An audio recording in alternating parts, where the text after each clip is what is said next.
Hey guys, so this is for for all of my classes really.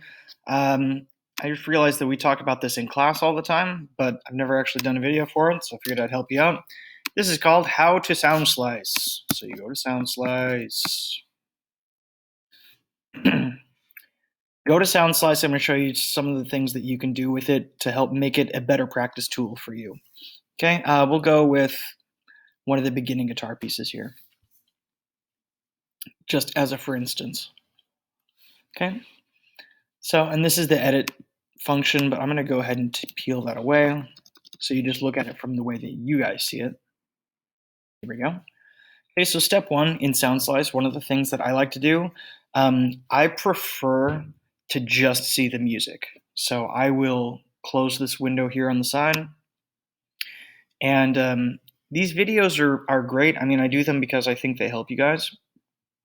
But when I'm working on stuff, I find it's easier to work without it. So down here at the bottom where it says 2 recordings, I'll go to synthetic. That gets rid of the videos, and now you're just looking at the music itself, okay? I'm going to look at this like a guitar person first, and then we'll look at it as a singer. From the guitar standpoint, this has to do a little bit with reading tabs, okay? So you've got this right here on the bottom, and this indicates what string you're going to play. In this case, it's the 3rd string, 1, 2, 3, and it's the 2nd fret. So you put your middle finger down, 2nd fret of the 3rd string, okay? And then next is the 2nd string, string 1, string 2, open, 2nd string, 1st fret, which means you can use your 1st finger on the 2nd string, 2nd string, 3rd fret, your ring finger, okay? If I wanted to practice that, I would do this. First thing I would do is go down here to BPM. Don't be intimidated. BPM means beats per minute. It's how fast it goes. Don't be intimidated by the fact that it says 120. That's just like the standard speed that SoundSlice and most other music programs default to.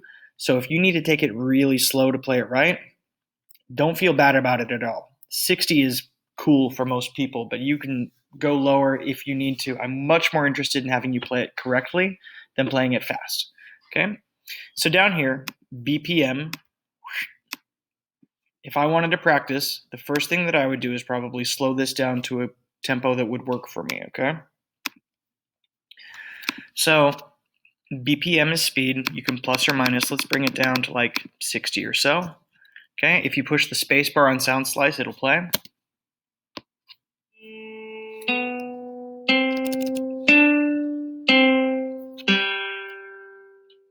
And if that speed is good for you, then great. If it's still too fast, you can go down here and slow it down even more, okay, or if you want to speed it up.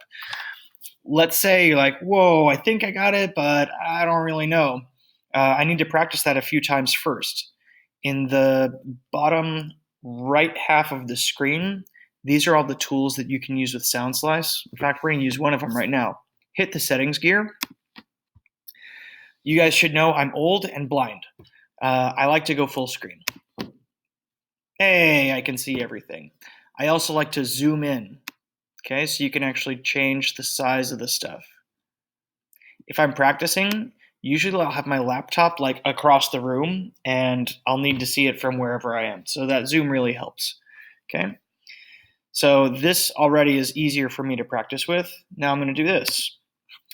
At the bottom, the play options, I like to play with count in. That means that when you push go, it gives you 4 clicks to tell you how fast you're going. That's pretty handy. Okay.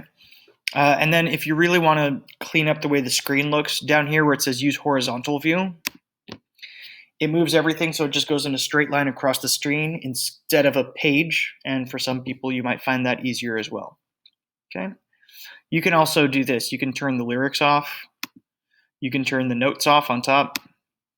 And if just seeing these is cool but not quite enough, right here,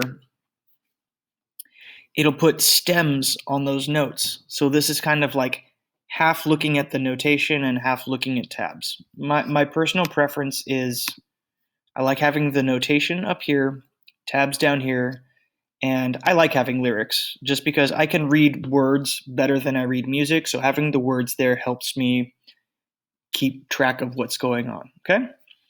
Cool, so now that we've set this up, I want to practice, close, there you go. I want to practice just this first measure. Bum, bum, bum, bum. I've already got it set to synthetic, so no video is showing. I've got the tempo set to 60 beats per minute, nice and slow. Now if I hit this little gray section pops up over the first measure, and I can make it bigger or smaller. What this does is it's going to loop just that section with the count in.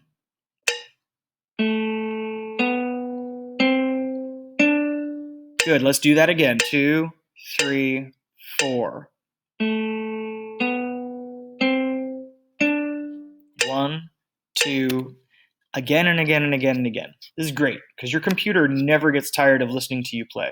Mr. Anderson might get tired every once in a while, but the computer won't, okay? So you're in really good shape there. All right, cool. So take small sections in SoundSlice and play them over and over again at a speed that's comfortable for you until you get them.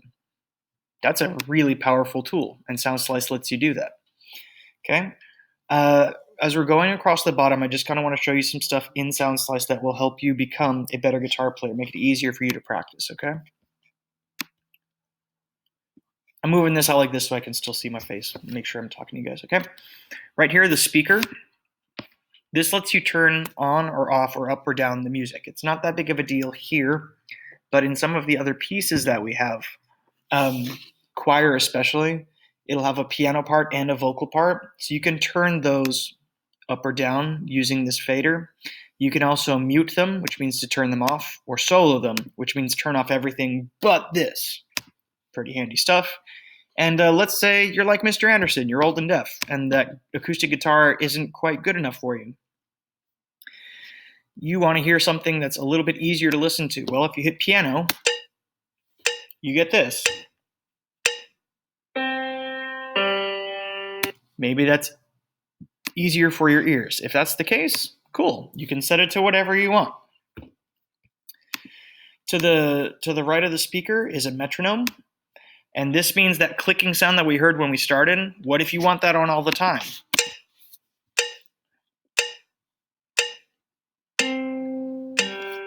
Three, 4. If this helps you count, I totally recommend just leaving it on, okay? There you go. You can have it off too if you find it annoying. Some people do, that's fine, okay? Lastly, this is mostly for my guitar students. This little grid right here is called Fretboard Visualization. And let's say you are comfortable looking at the tabs or the notation, but let's say you're not comfortable looking at either of those. Let's say you want to see what it actually looks like under your fingers. That's what this is for. So this shows you the note that you're currently playing. It's an A on the 2nd fret of the 3rd string. String 1, string 2, string 3, and there's my 2nd fret. Fret 1, fret 2, okay? And it also shows you the next few notes that are going to come up. B, C, and D. All these grayed out notes here, we're going to listen to those eventually. Check this out. Just in the interest of going a little bit faster, I want to make sure I get all this information to you guys. I'm going to turn the count in off. I'm going to turn the speed up so you can see what this thing does here, okay? Watch. Okay? So it shows you all of the notes in the measure, and it lights them up one at a time to help give you an idea of how it's supposed to sit under your fingers, okay? This is the 1st string in the same way that this, oops, oh, that was gross. In the same way that this is the 1st string, okay? This is the thinnest string closest to the ground. This is the thinnest string closest to the ground. Right here, this indicates that the string is open.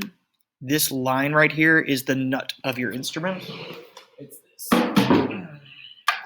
this little plastic piece where the strings go across and get connected to the headstock, okay?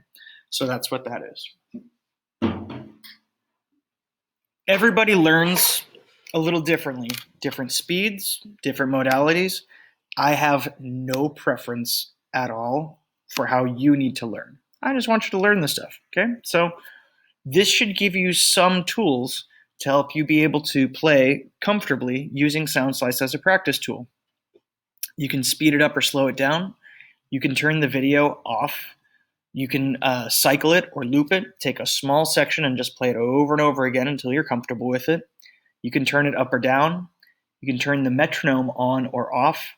And you can turn on fretboard visualization if it makes it easier for you to see the actual fretboard of your instrument. Okay? And then in the settings gear, you can also zoom in and zoom out. And you can set a horizontal like this, so you're just looking at the stuff straight across. And you can also turn off things that you don't want to see just by clicking on them. Okay? This is a really quick tutorial on how to use SoundSlice. I hope this helps.